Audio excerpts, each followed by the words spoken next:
অ্যাপটা first of Oli download করলাম, so ডাটার মাধ্যমে কিন্তু।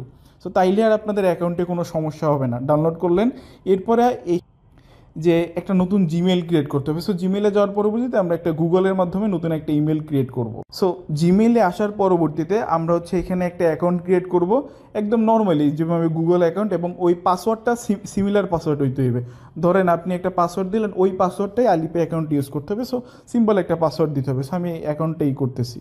সো এর পরবর্তীতে এইখানে ধরেন আমি একটা ইমেল দিয়ে দিচ্ছি। এই যে পাসওয়ার্ডের জায়গায় ধরেন আমি একটা পাসওয়ার্ড দিলাম, মানে এই পাসওয়ার্ডটাই ইসের মধ্যে দিতে হবে। সো এখানে একটা পাসওয়ার্ড দিয়ে দিবেন। ধরেন আমি একটা পাসওয়ার্ড দিছি আলিপে24, ঠিক আছে? এইটা দিয়ে আমি একটা অ্যাকাউন্ট ক্রিয়েট করব। তার পরবর্তীতে ওই ইসের মধ্যে ওইখানে সেমভাবে এই কাজটা কমপ্লিট করব আর কি। সো এইখানে আমাদের ইমেলটা খোলা কমপ্লিট। এখন আমরা চলে যাব আলিপে অ্যাপের মধ্যে চলে যাওয়ার পর আমরা এখানে অ্যাকাউন্ট ক্রিয়েট করবো। এরপরে আমরা সাইন আপে ক্লিক করে এই যে সাইন আপে একটা ক্লিক করে দিব। অ্যান্ড এইটাই যে দেখেন register sign up with email, এই ইমেল, এবং এইখানে আমরা এইমাত্র যে ইমেলটা ইউজ করছি, ঠিক আছে, মাত্র ক্রিয়েট করছি ওই ইমেলটা এখানে করব, ঠিক আছে। অ্যান্ড পাসওয়ার্ড যেইটা এইমাত্র আমরা দিলাম, ঠিক আছে, ওই সেম পাসওয়ার্ডটাই আমরা এইখানে ইউজ করব।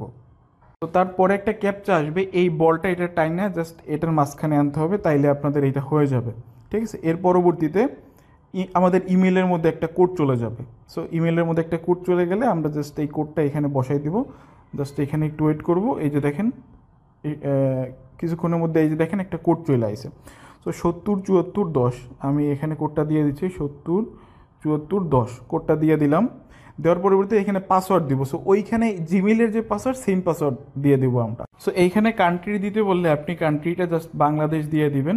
বাংলাদেশ দেওয়ার পরবর্তীতে আপনাদের এটা হয়ে যাবে। সো অ্যাক্সেস দিতে বলতে পারে, এগুলো দিয়ে দেবেন, এগুলো অ্যালাউ করে দেবেন। এরপরে অ্যাকাউন্টের মধ্যে একটা ক্লিক করবেন। অ্যাকাউন্টে ক্লিক করার পরে এই সেটিংসে ক্লিক করবেন। এখন আমাদের মেইনলি অ্যাকাউন্টটা ভেরিফাই করতে হবে। সেটিংসে ক্লিক করার পরে এইখানে দেখেন অ্যাকাউন্ট অ্যান্ড সিকিউরিটি, আমরা এইখানে চলে যাব। এইখানে চলে যাওয়ার পরবর্তীতে এইখানে দেখেন আইডেন্টি ভেরিফিকেশন, আমরা ভেরিফাই নাওয়ের মধ্যে আমরা একটা ক্লিক করে দেব। সো ভেরিফাই নাওয়ের মধ্যে ক্লিক করার পরবর্তীতে এখানে জাস্ট আমরা একটু ওয়েট করব।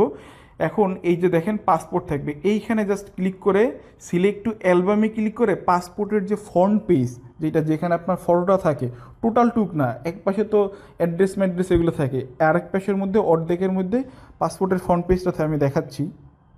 সো পাসপোর্টটা তো থাকে এইরকম, ঠিক আছে, মানে দুই পাশ থাকে পাসপোর্টের, জাস্ট এইটুকের ফটোটা আপনি গ্যালারি থেকে জাস্ট আপলোড করে দেবেন, জাস্ট এইটুকের। সো টোটাল এই জিনিসটা দেওয়ার পরবর্তীতে আপনি সাবমিটে ক্লিক করে দেবেন, দেখবেন যে এটা আপনার পেন্ডিংয়ের মধ্যে চলে গেছে। সো চলে যাওয়ার পরবর্তীতে এখান থেকে আপনারা ব্যাক যাবেন। আচ্ছা, এর পরবর্তীতে আপনারা কী করবেন, জাস্ট এইখানে আপনার ফেসটা একটু ভেরিফাই করতে হবে। এইখানে ক্লিক করার পরে এই যে প্রোফাইল হোম পেজ লেখা আছে না, এটার মধ্যে একটা ক্লিক করবেন। দেন এইখানে আনভেরিফাইড লেখা আছে, এটার মধ্যে একটা ক্লিক করার পরে আপনার জাস্ট ফেসটা দিবেন। ফেসটা দিয়ে যদি চোখটা একটু ব্লাইন্ড বা এগুলো করতে বলে, এগুলো করে আপনি জাস্ট হচ্ছে এটা ভেরিফাই করে নেবেন। সো এটার জন্য যে আপলোড পাসপোর্ট অ্যান্ড ভেরিফাই, এটার মধ্যে একটা ক্লিক করে দিবেন। সো এর পরে বলবে হচ্ছে ফেসটা ভেরিফাই করতে, জাস্ট ভেরিফাই নাও এর মধ্যে একটা ক্লিক করে দিবেন। সো দেখেন এখানে আমার জাস্ট চোখটা একটু ব্লাইন্ড করতে বলছে, মানে হচ্ছে চোখের পাতাটা অপন করতে বলছে, করার সাথে সাথে এটা হয়ে গেছে, 2-3 সেকেন্ডের একটা বিষয়। সো